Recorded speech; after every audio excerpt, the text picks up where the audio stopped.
Well, we have been covering a lot of crazy stories, campus chaos across America. And there is a war being waged right now on American public and private school campuses. And students are now starting to fight back.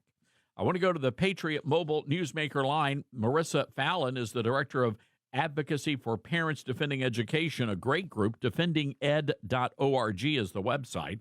And Marissa, first of all, great to have you with us on the show today. Thank you so much for having me. I'm really excited to talk about this with you. Well, let's talk about what happened. I want you there are two components of this story. So first of all, tell us what happened that caused students to get riled up at in the Penn-Delco School District. Yep. So this is the Penn-Delco District, which is outside of Philadelphia. And the students and the parents in this district for months after months have been going to school board meetings, talking to their superintendent, reaching out to elected state officials about a really concerning situation that a lot of the girls were reporting that there was an 18-year-old male student using the girls' bathroom who was identifying as transgender. And the girls were feeling unsafe. They were feeling harassed in the bathroom. They've been anxious to use the bathroom, having a lot of anxiety. So they reached out to their school officials, including their principal, to express their concerns and their fear. And really, their concerns fell, for the most part, on deaf ears. No one would address the situation of why the student was in the bathroom, what allowed him to be in the bathroom. And in the end, all the school offered was that the girls could use a single-sex bathroom on the other side of the school.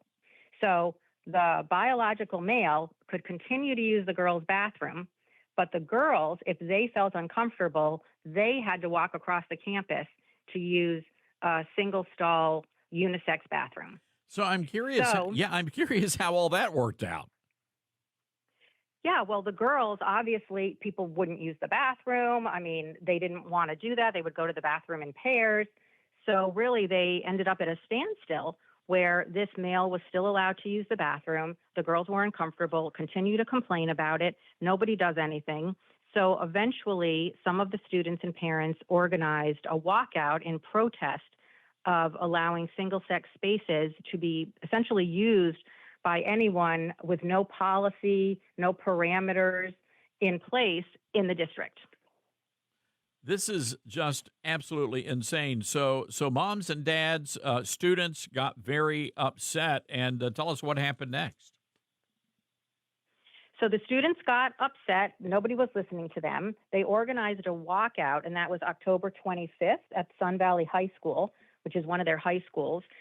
And they were essentially protesting not only the existing bathroom regulations. I can't even call them a policy because during the parents' research and during our research, we can't find any existing policy that was allowing people to pick and choose whatever bathroom they want to use.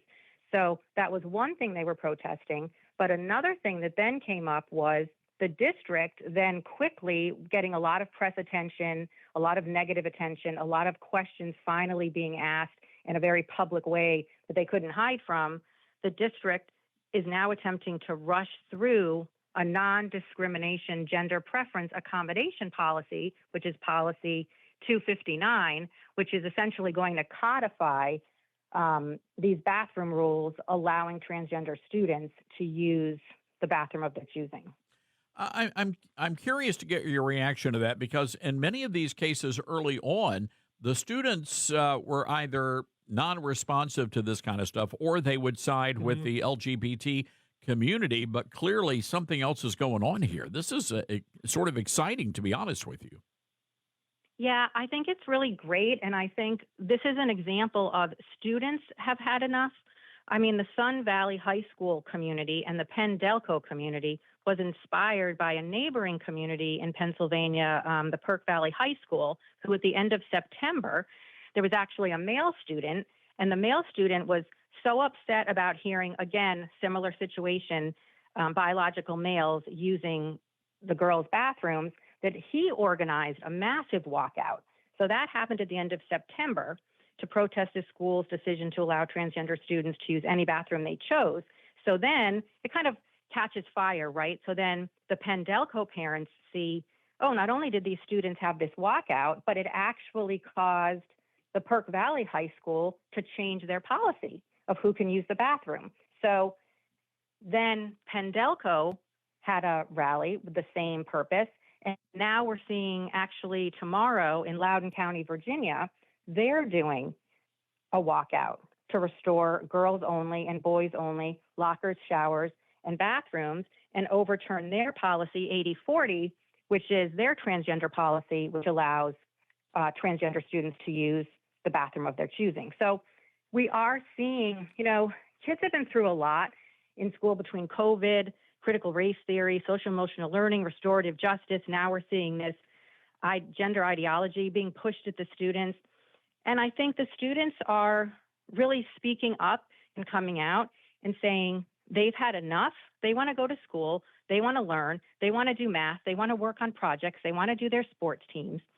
And they don't want to have all of these distractions being, forced down their throat without any discussion whatsoever about really what's the best situation for the school community as a whole, because these decisions get made on an administrative and school board level, but there's usually barely any discussion about whether or not these policies are good.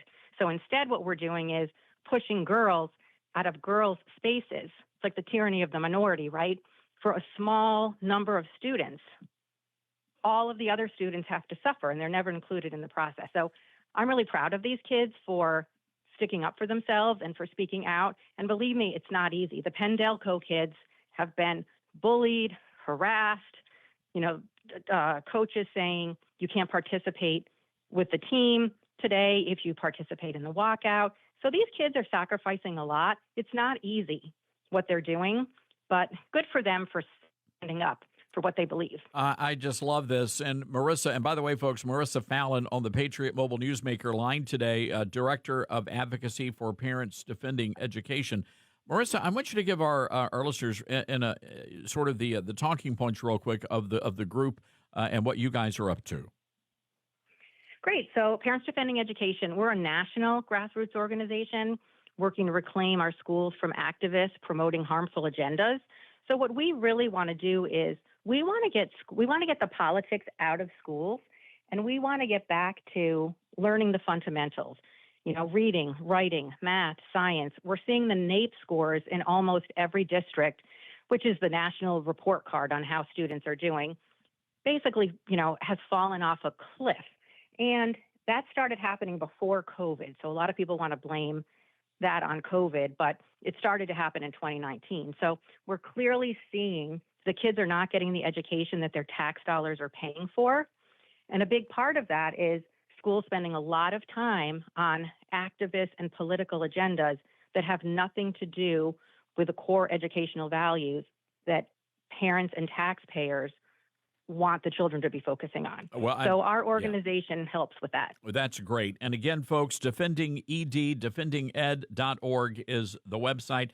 And be sure to check out the great work of Marissa and the great team there.